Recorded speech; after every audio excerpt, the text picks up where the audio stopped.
Assalamualaikum warahmatullahi wabarakatuh. Alhamdulillah, wassalatu wassalamu ala rasulillah wa ala alihi wa sahbihi wa mawalah, amma ba'du. Telah berkata di dalam kitab Jami'ul Usulil Auliya yang telah ditulis oleh beliau at-ta'lif atau mu'allif dalam kitab Jami'ul Usulil Auliya, beberapa kata-kata mutiara oleh para aulia, para ulama atau jumhur atau jamahirul ulama dan para aulia, seperti dawuhnya Al-Imam Najmuddin dan beberapa tokoh-tokoh yang lain yang menerangkan tentang asy-syariah. Asy-syariah itu diumpamakan kayak perahunya. Adapun buah daripada syariah, an-natijatus syariah wa huwa tariqah. Tariqah itu diumpamakan lautannya. Kelihatannya memang mudah, gampang. Orang mau menaiki perahu,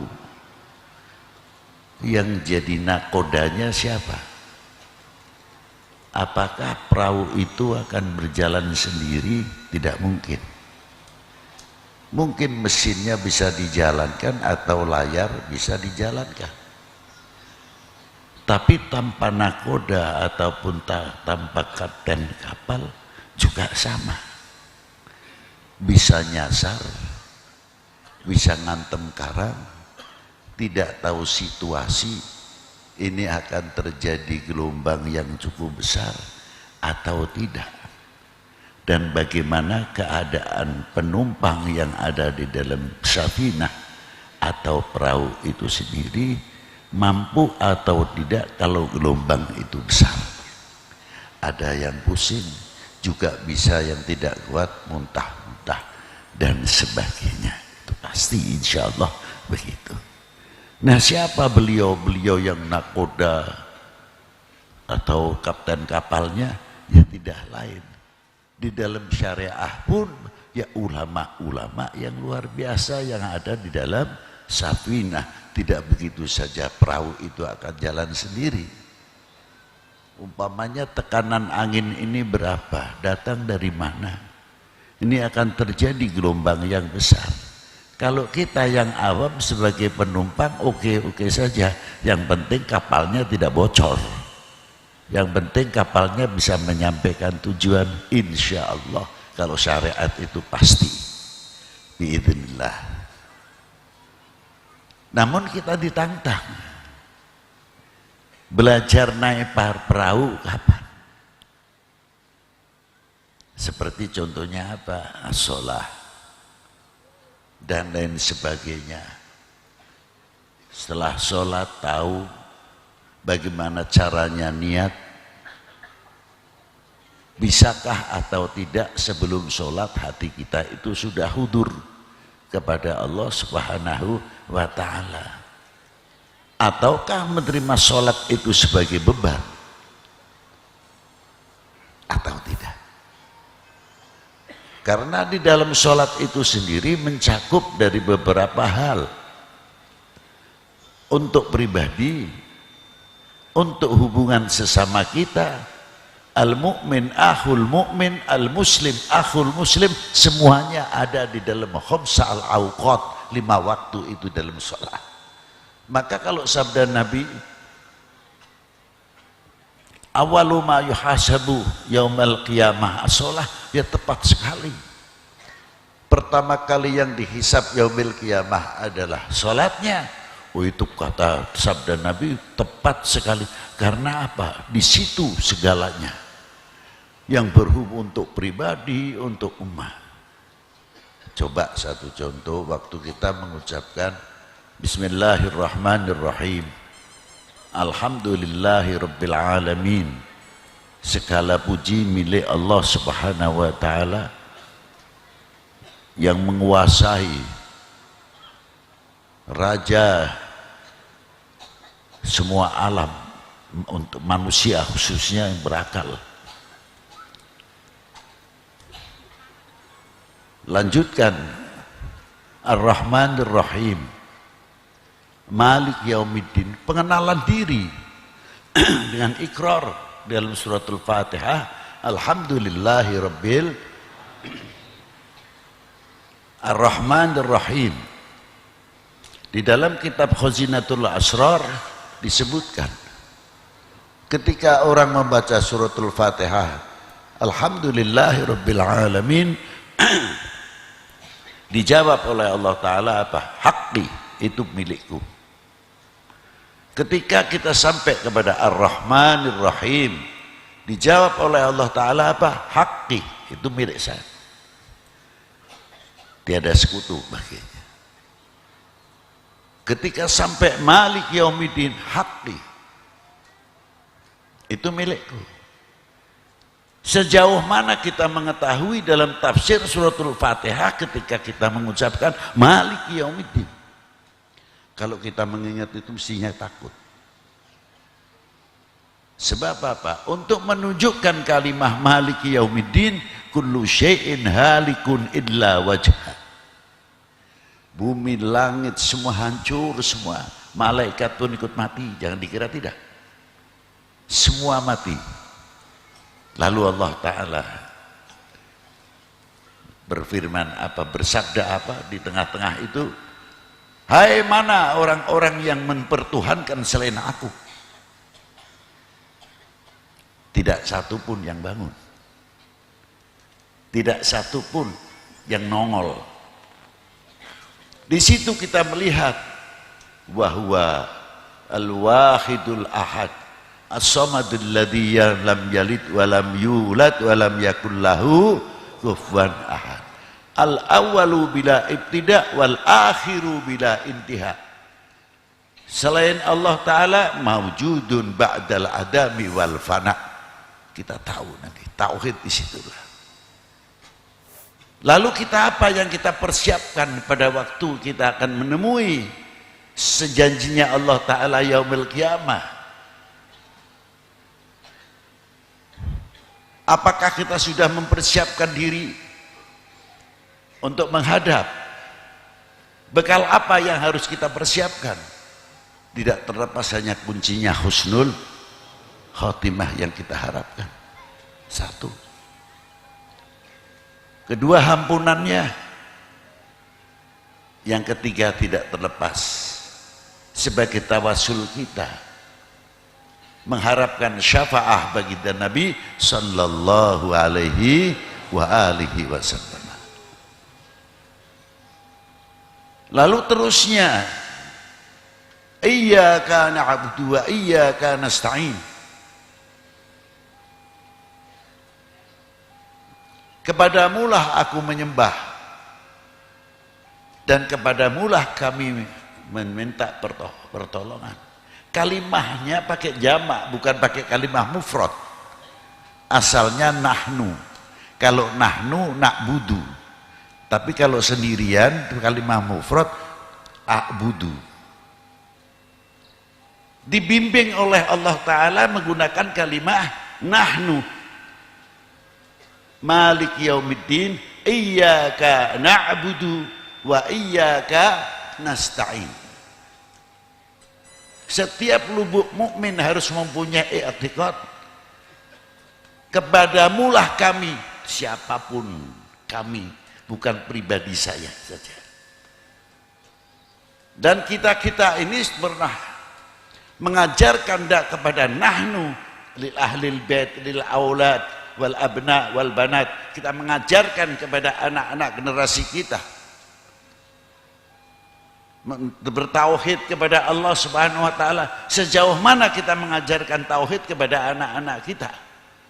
Jauh daripada dunia kesyirikan-kesyirikan. Sudah sampai mana kita mengajarkan? Dan ketika kita menyebutkan wa iyyaka nasta'in, merasa tidak kalau kita ini golongan yang lemah? Sadar tidak ketika kita mengucapkan iyyaka na'budu wa iyyaka nasta'in sambil begini? Saya mampu, saya kuat. Begitu enggak kira-kiranya? Malu mestinya ketika kita menyebutkan iyyaka na'budu wa iyyaka, kita lemah, dhaif. Siapa yang paling bisa menolong? Hanyalah Engkau ya Allah. Seandainya dia penyakitan, siapa yang bisa menyembuhkan? Hanyalah Engkau ya Allah. Adapun kita kena penyakit, kita ridho, untuk menambah keridhaan pahala kita ikhtiar, entah itu minum obat. Tapi hati-hati, jangan sampai kita mempunyai kesyirikan di dalam minum obat atau datang ke dokter. Kalau saya tidak datang ke dokter si A, mana mungkin saya sembuh? Ini bahaya. Jadi maaf saja, kalau mau berbicara syirik, kuburan jadi sasaran saja, jangan. Oh, kalau kita tidak makan, mati. Apa yang menentukan mati hidup? Nasi. Atau yang menyembuhkan penyakit kita ini obat? Mana? Bukan Tuhan. Ikhtiar untuk menemukan, kita kenal kepada yang menyembuhkan. Itu obat-obatan. Ketika kita makan, sudah sampai tidak? Kenal kepada yang memberi kenyang, atau hanya dapat kenyang?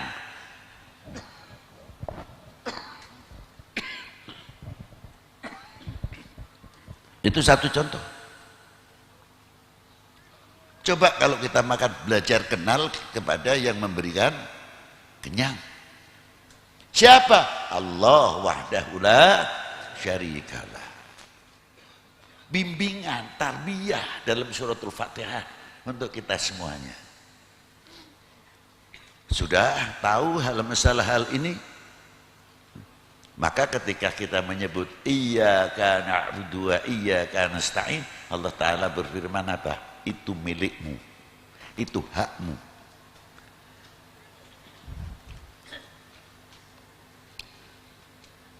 Kepedulian kita sejauh mana dalam mengucapkan ihdinas siratal mustaqim?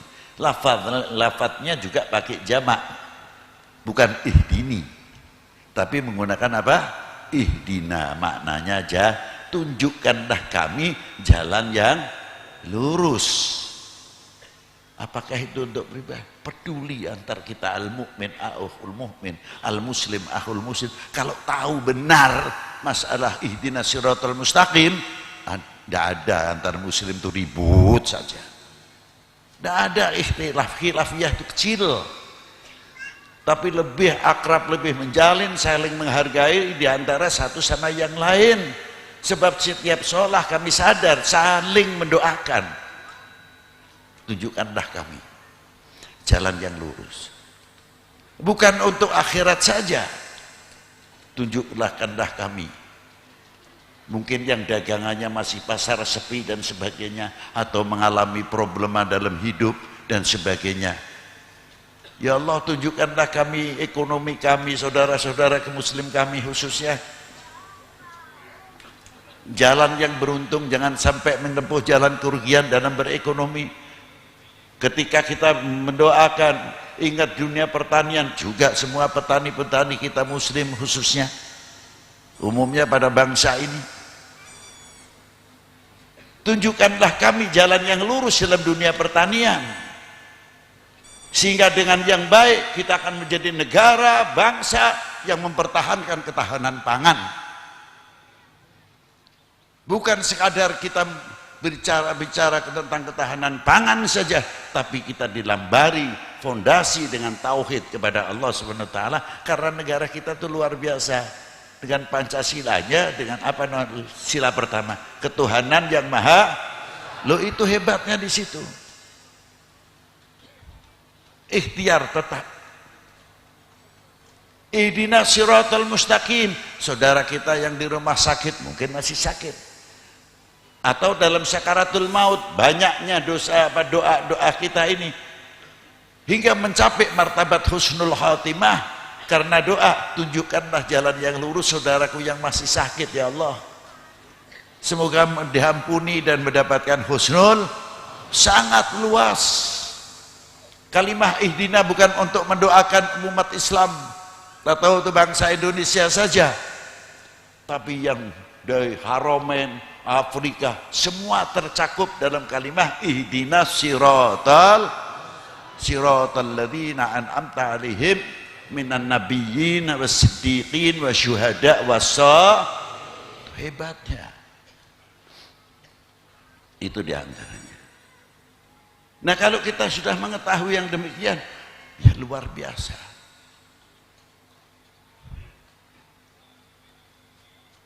Itu pun di dalam membaca suratul Fatihah tidak bisa kita akan menafsirkan dengan otak hasil kepala sendiri. Harus kita punya guru hingga tahu dan sebagainya. Wudhu pun sama, harus punya guru. Itulah diantaranya kalau kita as-safinatu kal syariatu kasafinah, bahwa syariah itu seperti perahu. Jadi ilmunya kita naik perahu sudah tahu, apalagi kalau kita kembali at-tariqatu kal bahr. Tariqah itu bagaikan lautan. Mengapa bagaikan lautan? Yang mengantar kita kenal kepada Allah dengan melalui jalur tariqah. Baru kita tahu begitu luasnya kekuasaan Allah Subhanahu. Itu diantaranya. Nanti kita akan ketemu buahnya daripada tarekah adalah mutiara yang luar biasa, adalah hakikat. Apa maksudnya hakikat? Kita menemukan mutiara al-akhlaq wal adab kepada Allah Subhanahu wa ta'ala. Kalau kita memahami dalam suratul Fatihah dan kita memahami apa yang ada kandungan dalam suratul Fatihah, sangat luar biasa. Apalagi di dalam mesti kita berhubungan dengan baginda Nabi sallallahu alaihi wasallam. Setiap sholat, entah itu wajib, entah itu sunnah, berapa kali kita mengucapkan assalamu alayka ayuhan nabiyyu wa rahmatullahi. Itu di makam baginda Nabi itu dengan hadis yang cukup kuat. Dalam kitab Sa'adatul Darain ada satu malaikah yang selalu menerima selawatnya umatnya baginda Nabi SAW, dan selalu malaikat itu menyampaikan kepada Rasulullah apa? Sholata fulan bin fulan ya Rasulullah, bapaknya di bawah.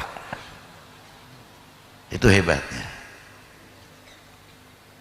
Berapa kali setiap hari kita berhubungan dengan Rasulullah, assalamualaikum ayuhan nabiyyu wa rahmatullahi wa barakatuh. Kita semakin kenal kepada Allah, semakin dekat kepada Allah, semakin kenal kepada baginda Nabi SAW yang menuntun kita kenal kepada Allah Subhanahu wa ta'ala. Kenal benar, malu rasanya. Insya Allah dunia ini aman. Mau ramenya politik, mau ramenya apa, terserah. Nanti 2024 umpamanya, tapi karena kita takutnya kepada Allah, malu kepada Allah, malu sama Rasulullah SAW, kita tidak mudah menjadi bangsa atau menjadi umat yang terpengaruh oleh hoax dan sebagainya. Tidak mudah kita dipecah belah. Indonesia adalah tetap Indonesia, tidak ada Indonesia dua. Merah putih hanya satu, tidak ada merah putih.